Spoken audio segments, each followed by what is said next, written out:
অর্জন করেছে। সেটার একটা লক্ষণ হচ্ছে 5ই আগস্টের পরে যেই পরিমাণ গণসংহতি আন্দোলন এখানে মুভমেন্ট করেছে, আমরা মানববন্ধন করেছি, আমরা গণসংলাপের আয়োজন করেছি, আপনাদেরকে দাওয়াত করা হয়েছে, আপনার ব্যস্ততার কারণে হয়তো অনেকে আসতে পারেন না। তো এই জায়গায় আমরা মত প্রকাশের একমাত্র যেটা মাধ্যম, শক্তিশালী মাধ্যম, সেটা হচ্ছে গণমাধ্যম। আমরা গণমাধ্যমের স্বাধীনতা নিশ্চিত করার জন্য বদ্ধপরিকর। আমরা যদি আমাকে যদি জনগণ নির্বাচিত করেন, আমি এটা এখানে ঘোষণা দিচ্ছি, রাউজানে প্রত্যেকটা সাংবাদিক যেই মতাদর্শেরই মানুষের সংবাদ করুক, নিরপেক্ষ সাংবাদিকতার ক্ষেত্রে ইভেন ধরেন আমার বিরুদ্ধে রিপোর্ট হয়েছে, আমার বিরুদ্ধে কথা বলছে, তার মত প্রকাশের স্বাধীনতার জন্য আমি জীবন দিতেও প্রস্তুত। এই ক্ষেত্রে 1 নম্বরে যদি আমরা সাংবাদিকদের মত প্রকাশের স্বাধীনতা নিশ্চিত করতে পারি, তাহলে আমাদের সর্বস্তরের স্বাধীনতা নিশ্চয়তা হবে। আর যদি সাংবাদিকদের স্বাধীনতা নিশ্চয়তা না হয়, সাংবাদিকদের মত প্রকাশের স্বাধীনতা যদি না থাকে, তাহলে এখানে নাগরিকের মত প্রকাশের স্বাধীনতা কখনোই আসবে না। সেই জন্য আরেকটা জিনিস হচ্ছে আপনাদের প্রতি অনুরোধ, সেটা হচ্ছে আপনাদের যে পরিমাণ আপনারা কাজ করছেন, আগেও ঝুঁকি নিয়ে কাজ করেছেন, এটা অভূতপূর্ব। আপনাদের কিছুদিন আগে প্রেস ক্লাবের কমিটি হয়েছে, এটাকেও আমি আবারও সাধুবাদ জানাই। আপনাদের কাছে জনগণের আকাঙ্ক্ষা অনেক, সত্য জনগণ বাইর করতে পারে না।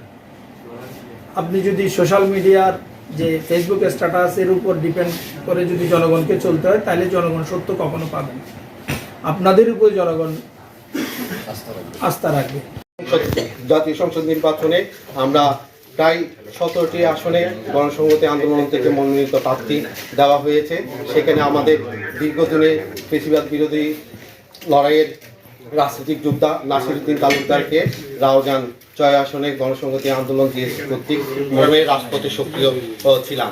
তারই ধারাবাহিকতায় আজকে আমরা আসন্ন জাতীয় সংসদে অংশগ্রহণ করতে যাচ্ছি। সেখানে আমাদের স্লোগান হচ্ছে, প্রতিটি শ্রমিক, কৃষক, প্রান্তিক মানুষের ন্যায্য হিস্সা প্রতিষ্ঠা করার লড়াইয়ে আমরা গণসংহতি আন্দোলন লড়ে যাচ্ছি। তারই ধারাবাহিকতায় আমরা এই সামনে ইলেকশনে অংশগ্রহণ করতে যাচ্ছি। আপনারা ইতিমধ্যে বিভিন্ন সংবাদপত্রের মাধ্যমে জানতে পেরেছেন আমাদের গণসংহতি আন্দোলনের কেন্দ্রীয় ইশতেহার ঘোষণা করা হয়েছে। তারই ধারাবাহিকতায় আমাদের যে অঞ্চলগুলোতে গণসংহতি আন্দোলনের মনোনীত প্রার্থী ঘোষণা করা হয়েছে, স্থানীয় ভিত্তিক ইশতেহার এবং কেন্দ্রীয় ইশতেহারের সমন্বয়ে আমরা আজকে ইশতেহার ঘোষণা করব। রাউজানের আমরা কেমন রাউজান চাই, কেমন বাংলাদেশ চাই, সেই সম্ভাবনাকে সামনে রেখে হাজির করে আমরা আমাদের আজকের ইশতেহার ঘোষণা করব।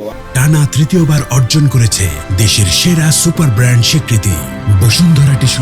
হচ্ছে প্রত্যেকটা মানুষ তার চিন্তা ভাবনার দিক দিয়ে স্বাধীন। কেউ একটা হচ্ছে আমার বিপরীতে মতামত দিলে, তার মানে আমাকে ওই মতামতের জায়গাটা আমরা রেসপেক্ট দিব। যে আমাদের যে প্রার্থীরা আছে তারাও এখন পর্যন্ত যদি দেখেন গণসংহতি আন্দোলনের যে সমস্ত প্রার্থীরা আছে, কেউ কখনো দেখবেন না কারো বিরুদ্ধে গিয়ে বলে আসছে, কাউকে হচ্ছে ট্যাগিং করে আসছে। আমাদের চর্চাটাই হচ্ছে আমাদের দিন শেষে পরবর্তী রাজনৈতিক চর্চাটাই হবে আর কি, জিতি বা হারি। আমাদের যে বর্তমান চর্চাটা কোথাও গিয়ে দেখবেন না গণসংহতি আন্দোলনের কোনো একটা প্রার্থী, কোনো একটা কর্মী কাউকে মত প্রকাশের চিন্তাভাবনাতে বাধা দিচ্ছে বা হচ্ছে ওইটার বিপরীতে বলতেছে। তাহলে আমাদের আগামী দিনের চিন্তাভাবনাটা বর্তমান সময় যেরকম আছে ঠিক সেরকমই থাকবে। আমরা চাই প্রত্যেকটা মানুষ তার স্বাধীনভাবে কথা বলুক, স্বাধীনভাবে দেশের মধ্যে বিচরণ করুক।